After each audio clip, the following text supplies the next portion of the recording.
Speaker, and as we've heard from the previous speaker, securing and supporting Medicare's future is absolutely so important to the Albanese Labor Government. We've delivered urgent care clinics right across the country, including one in Mount Waverley, my own electorate, and I know that in the Stonnington Council area, which is in my electorate too, there is currently a tender out for another urgent care clinic, which is very welcomed by the community.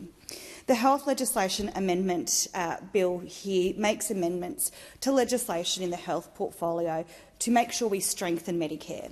Of course, this is one of my favourite topics of conversation in this place, as indeed it is for everyone sitting on this side of the House.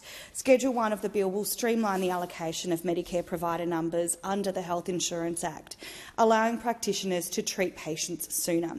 And we know that the sooner people are able to access medical services, generally the better the health outcomes can be. Amendments under Schedule 1 will allow the Chief Executive Medicare to approve the use of a computer program to make appropriate non-discretionary decisions to allocate Medicare provider numbers in line with a review of Australia's regulatory settings for overseas health professionals. Decisions to refuse a provider number will continue to be checked and authorised by the Chief Executive Medicare or their delegate. Some Medicare provider numbers have already been allocated by use of a computer program without any clear legislative support, and this bill will tidy up that process and validate previously computer-issued Medicare provider numbers. Currently, an overseas health professional faces a wait time of up to 3 months for a Medicare practitioner number, delaying them from commencing work in the Australian health system and treating patients under Medicare. And we all know how important it is that everyone has access to health professionals when they need them. Reducing the time it takes for Medicare provider numbers to be issued will absolutely support the growth of our medical workforce, which is a clear priority for the Albanese Labor Government. Internationally qualified health practitioners currently supplement the domestic workforce and aid in addressing workforce shortages, making for a more sustainable health workforce overall.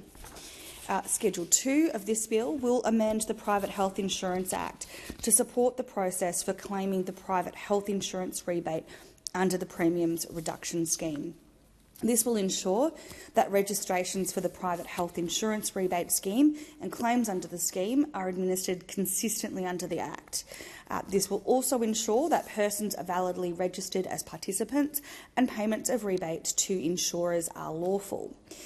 The Private Health Insurance Rebate Scheme is an initiative to help Australians cover the cost of premiums, supporting access to private healthcare services for participants, and we know individuals eligible for the private health insurance rebate can claim the rebate as a premium reduction through their private health insurer or as a tax offset.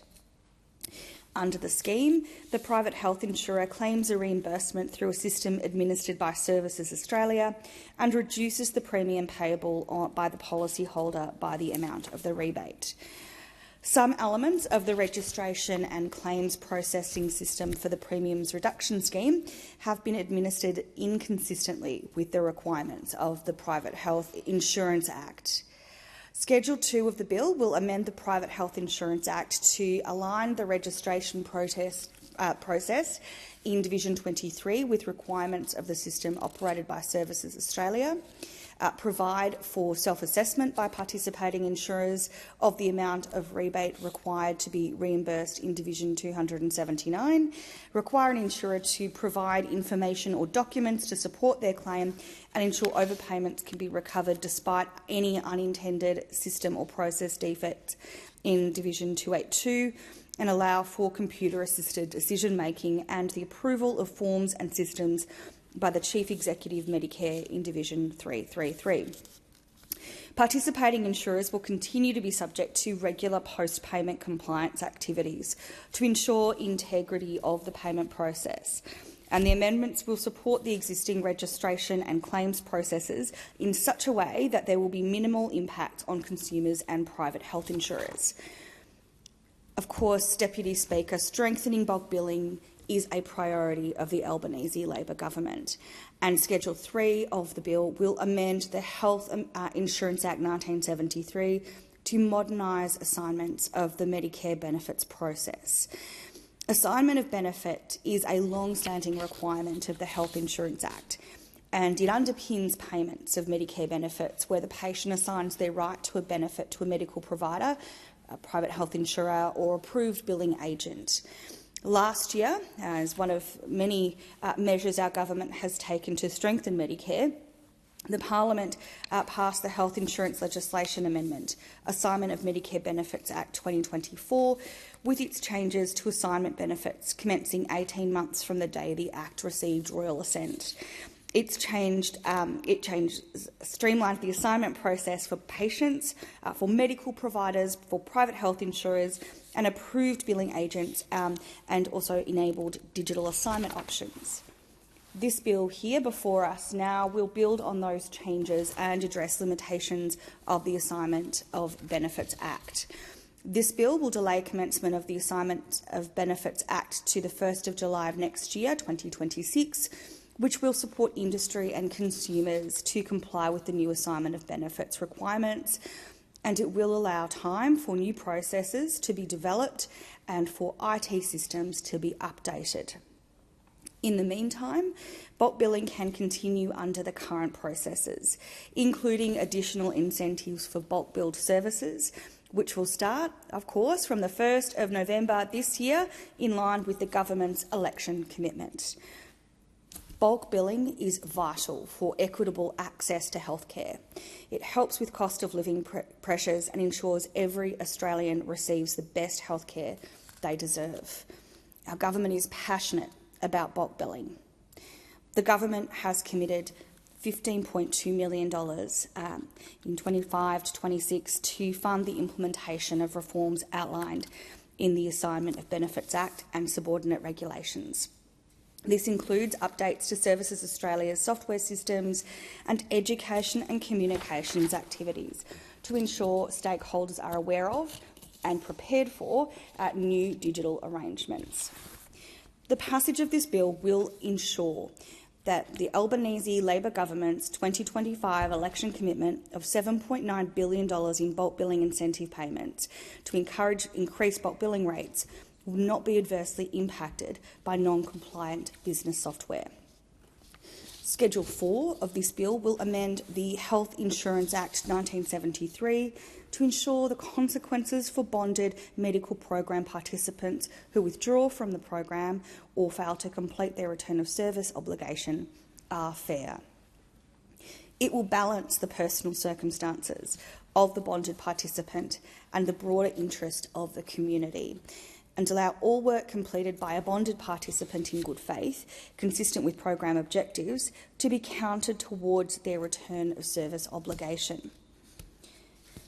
This bill allows the Minister for Health and Ageing to make additional rules to ensure that past work completed by bonded participants delivering health services in regional, rural and remote locations in Australia, for instance, can be counted to their return of service obligation where this is consistent with program objectives. Currently, ex-medical rural bonded scholarship scheme bonded participants who fail to complete their return of service obligation within the allowed 18-year period, or who have withdrawn earlier, face repayment of their scholarship and a 6-year Medicare ban. While the financial penalty is appropriate, subjecting these doctors to a Medicare ban will jeopardise continued service provision and access to care for Australians living in regional, rural and remote communities and in other areas of workforce shortage. Given those broader workforce shortages, a 6-year Medicare ban is not in the interests of either the doctor or in the interests of the Australian community. Students can currently withdraw from the program without consequence up to the HEC census date in their second year of study. If the student withdraws after that date, they incur a debt to the Commonwealth equal to the full cost of their Commonwealth-supported place up to the date of the withdrawal. So this will be in addition to their HECS help liability. Our government is squarely focused on strengthening Medicare, on ensuring that we have a strong health workforce. That means that Australians, no matter where they live, are able to access high-quality medical care when they need it. This is part of our ongoing commitment to strengthen Medicare, to fight for Medicare, to ensure that bulk billing is accessible and equitable. And I'm really pleased to support this bill in the House today. Thank you so much, Deputy.